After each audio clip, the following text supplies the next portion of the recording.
आपसे कहा कि कल माघ पूर्णिमा है, जैसे शाही स्नान के अवसरों पर बहुत भीड़ आती है वहां पर, ऐसे ही कल एक अंतिम ऐसा दिवस है जहां पर जिसमें के लिए लोग वहां पहुंचना चाह रहे हैं और दूर दूर से अलग अलग राज्यों से लोग वहां पर जा रहे हैं। इसीलिए सारी सड़कें जो प्रयागराज को जाती हैं सब पर बहुत लंबे जाम लग गए थे।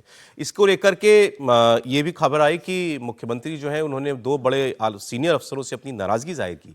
यहां तक उनको कहना पड़ा कि मैं सस्पेंशन की कार्रवाई भी कर दूंगा अगर आप लोगों ने ठीक से एक्शन नहीं लिया और ये अव्यवस्था जो है इसको ठीक नहीं किया गया तो योगी जी सख्ती दिखा रहे हैं। ये हालात क्यों बने और अब हालात क्या ठीक हो गए हैं, इस पर बात करेंगे। योगी आदित्यनाथ का एक स्टेटमेंट हमारे पास है, वो जो लोग इसकी अव्यवस्था का आरोप लगाकर आलोचना कर रहे हैं उनके लिए कुछ कह रहे हैं। जो लोग कर नहीं पाए, आज वे महाकुंभ के बारे में वही दुष्प्रचार करते हैं, कहते हैं साहब वीआईपी दर्शन हो रहे हैं। वीआईपी दर्शन क्या हो रहे हैं? कुंभ में तो हर व्यक्ति आएगा, वहां तो किसी के साथ कोई भेदभाव नहीं है, न जाति का भेद है, न पंथ का भेद है, न क्षेत्र का भेद है, न भाषा का भेद है। पूरा देश आ रहा है और 29 दिन में 45 करोड़ श्रद्धालु अब तक वहां स्नान कर चुका है। आप मुझे बताओ, भारत और चीन के बाद किसी देश के पास 45 करोड़ की आबादी निवास करती है क्या? और एक अस्थायी शहर में 45 करोड़ श्रद्धालु आकर के डुबकी लगा करके चला जाए तो इससे बड़ी बात और क्या हो सकती है। लेकिन जिनको नकारात्मकता फैलानी है, और नकारात्मकता फैलाने वाले कौन लोग हैं?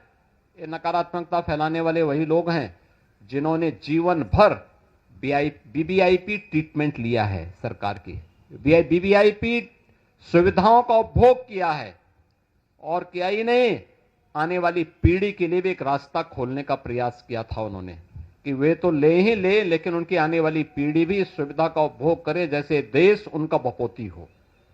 ये वही लोग हैं जो नकारात्मक पैदा करके भारत और सनातन धर्म के विरोध में अपने आप को सदैव उसके खिलाफ दुष्प्रचार करने में मशगूल रहते हैं। ये वही लोग हैं। अब योगी जी का कहना यह है कि जो लोग टारगेट कर रहे हैं वो दरअसल महाकुंभ को नहीं, सनातन को टारगेट कर रहे हैं। ये कहते हैं वहाँ वीवीआईपी लोगों की देखभाल करने में, उनकी आवभगत करने की वजह से अव्यवस्था हुई। आरोप लगाने वाले बचपन से जो है वीआईपी प्रोटोकॉल में पले बड़े हैं। शायद हो सकता है अखिलेश जी के लिए कह रहे हो या राहुल गांधी के लिए वो कह रहे हो। सवाल ये है कि क्या वाकई में ऐसी स्थिति इतनी खराब है जैसी कि बताई जा रही है? हर्षवर्धन जी, क्या आपके पास रिपोर्ट है? देखिए, एक तो ये कि जब योगी आदित्यनाथ कह रहे हैं कि 29 दिनों में 45 करोड़ लोग आ गए, तो ये सचमुच अकल्पनीय है। और इतनी बड़ी संख्या आ जाए तो उसके प्रबंधन बहुत मुश्किल से हो पाते हैं। लेकिन इसका दूसरा पहलू क्या है? उस भीड़ का, उस श्रद्धालु संख्या का, उन स्नानार्थियों का, उसका अनुमान तो सरकार को ही लगाना है, कोई दूसरा तो नहीं लगाएगा, और प्रबंध भी उसी लिहाज से करना है। इसी सरकार ने उसके लिहाज से इंफ्रास्ट्रक्चर तैयार किया, उसके लिहाज से मेला 3 गुना बड़ा हो गया, उसके लिहाज से शहर के बाहर स्टेशन कर दिए गए। लेकिन अब एक ही बात मैं कहता हूं, एक तो मैं बार बार कह रहा हूं, अब शायद वो हो गया है क्योंकि अभी मैंने इस बातचीत से पहले वहां जो बातचीत की तो पता चला कि अब थोड़ा स्थितियां कल परसों से बेहतर हुई। लेकिन सवाल यह है कि इतने दिनों में एक प्रॉपर एग्जिट रूट जो किसी भी तरफ से बाहर जाना चाहता हो उसको तेजी से क्यों नहीं बनाया जा सका? कौन उसका जिम्मेदार है? Traffic mismanagement. इससे बुरा मिसमैनेजमेंट ट्रैफिक का मैंने नहीं देखा। मेला इससे शानदार मैंने नहीं देखा, तो ट्रैफिक का मिसमैनेजमेंट भी मैंने नहीं देखा। मिसमैनेजमेंट ट्रैफिक का क्या? गाड़ियां शहर के बाहर नहीं निकल रही? दोनों तरफ से मुश्किल है। शहर में जाना भी मुश्किल है, शहर से निकलना भी मुश्किल है, और शहर वाले जो है उनका एक जगह से आना जाना मुश्किल है। शहर भी अंदर बिल्कुल शहर पूरी तरह से चौक है। कल से स्थिति थोड़ी सामान्य हुई है। कल रात से वो भी जो खबरों में मैंने सुना कि योगी आदित्यनाथ ने बहुत फटकार लगाई। लेकिन सवाल है कि जब एडीजी रैंक का ऑफिसर है, बाकायदा डीएम, कमिश्नर सब वहां मौजूद हैं, बाकायदा उसके लिए टीम लगी हुई, तो वो लोग क्यों इसको नहीं ठीक कर पा रहे थे? ये तो नहीं, मेरा सवाल देखिए, प्रॉब्लम क्या हो रही है? प्रॉब्लम जैसा आपने खुद बताया, प्रयागराज को जाने वाले सारे रास्तों से लोग आ रहे हैं, और जब कोई बड़ा दिन होता है तो और ज्यादा भीड़ आती है। अभी जो है सैटरडे संडे पड़ गए तो उसमें बहुत ज्यादा लोग आए। अब माघ पूर्णिमा की वजह से लोग वहां पर जा रहे हैं।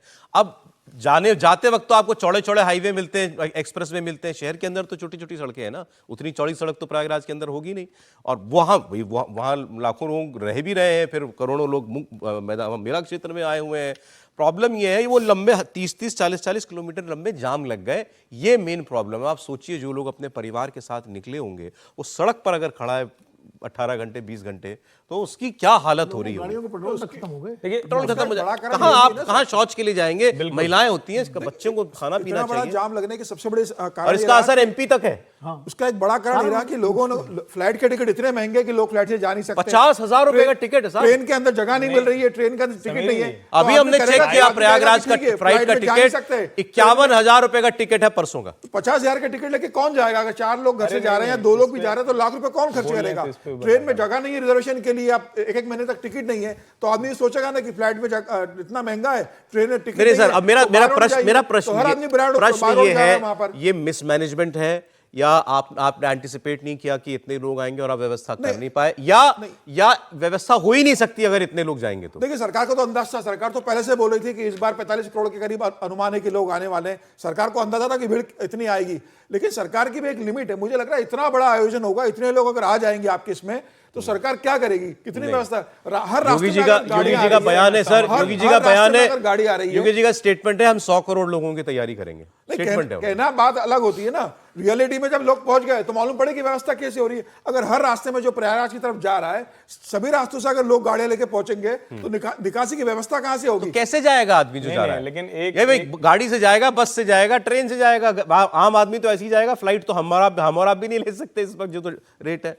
नहीं, एक तो थोड़ा इसको थोड़ा और ठीक कीजिए। 6700 वर्ग मीटर का प्रयागराज का बमरौली वाला हवाई अड्डा था, अब वो 18,000 वर्ग मीटर का हो गया है।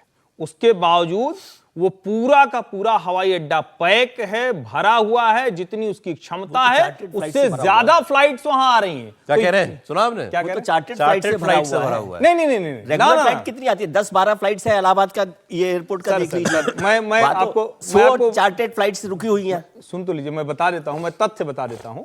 36 फ्लाइट उस दिन मकर संक्रांति पे और मौनी अमावस्या पर 103 फ्लाइट, उसमें चार्टर भी शामिल होंगे ना। उसमें चार्टर्ड बहुत कम है। चार्टर लेकिन जब आप कहते 103 हैं, फ्लाइट लैंड हुई तो बहुत बड़ी बात है वहां पर। लेकिन मैं क्या कह रहा हूं, उस हवाई अड्डे की जो क्षमता का विस्तार है, और फिर मैं कह रहा हूं जो हवाई आपने कहा अड्डे ना से कि नहीं हो सकता, बाहर से करोड़ों आते हैं लोगों का लोग और वो अच्छा सड़क चौड़ी चलिए, है। सुनिए, मुझे एक बात बताइए, आप तो प्रयागराज के निवासी हैं, हर बार माघ मेला लगता है, महाकुंभ लगे, महाकुंभ लगे, अर्धकुंभ लगे, आपने सब देखे हैं। इस कभी शहर के ऐसे हालात बने जैसे इस बार बने? नहीं, कभी शहर के मैंने ऐसे हालात मैंने नहीं तो बने। ये तक सुना है, मुझे नहीं पता कि मैं, क्योंकि ये बोलने से बचना इसलिए चाह रहा हूं कि कहीं इससे कोई अफवाहबाजी ना हो जाए, लेकिन मतलब जब कुछ ही नहीं पहुंच पा रहा है तो भाई शहर के अंदर भी तो बाकी जो स्टॉक आता होगा लोगों की जरूरत का, वो भी नहीं, उसको भी दिक्कत होती है। खबर है कि वहाँ जो स्टॉक की समस्या हो रही है, क्योंकि आवाजाही जो है, जो आपूर्ति है ना, वो अटक गई है। जो गाड़ी कमर्शियल ऐसा कभी देखा है पहले? एक तो मैं बता दूं कि दाम बढ़ना ये हर माघ मेले के समय, हम तो दारागंज मोहल्ले वाले हैं, सब्जी के 2 गुना 3 गुना रेट हो जाता है, ये कोई बहुत बड़ी बात नहीं है। शिमला मनाली 3 दिन की बर्फ देखने जाते हैं तो सहारनपुर तक जाम लगता है, ये कोई नई बात कई नहीं दिन है। के जाम। मैं वही कह रहा हूं, जब आप एक साथ इतने लोग, जो आपने कहा ना गाड़ी, क्योंकि सबके पास सुविधा है, सबके पास इतनी गाड़ियां हैं, पहले इतनी गाड़ियां नहीं थी और इतने शानदार एक्सप्रेसवे भी नहीं थे। अब जैसे जो लखनऊ से प्रयागराज है वो इसी कुंभ के पहले 6 लेन का हो गया, इसी कुंभ के पहले, और आप शहर के बगल बगल एक नया रास्ता बन गया जो अपने आप में 4 लेन का रास्ता लेकर जा रहा है। रास्ते बने, इंतजाम हुए, ट्रैफिक मिसमैनेजमेंट, मैं एक शब्द बोल रहा हूं, उसको फिर से देखना चाहिए। जब तक एग्जिट रूट एकदम से पूरी तरह क्लियर नहीं होगा, ऐसी मुश्किलें होंगी। और चूंकि जो यहां आ रहा है वो काशी भी जा रहा है, अयोध्या जा रहा है, तो बाहर निकलने वाले 2 रास्ते फंसते हैं।